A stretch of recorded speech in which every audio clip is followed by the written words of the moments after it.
In front of me is NOKIA C01 Plus, and today I would like to show you how you can switch on and use voice typing.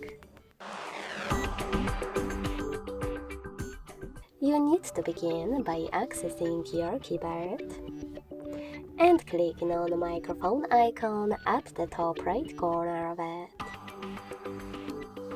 If you can't see it, hit this gear instead.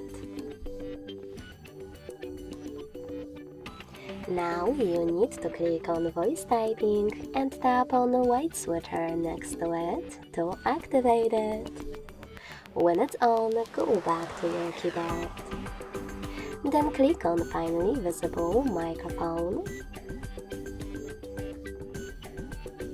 Tap on allow in the pop-up and start typing. As you can see, voice typing is on. If you wish to stop, click on the same microphone again. Thanks so much for watching. If you enjoyed this video, don't forget to leave a like, comment and subscribe. Bye!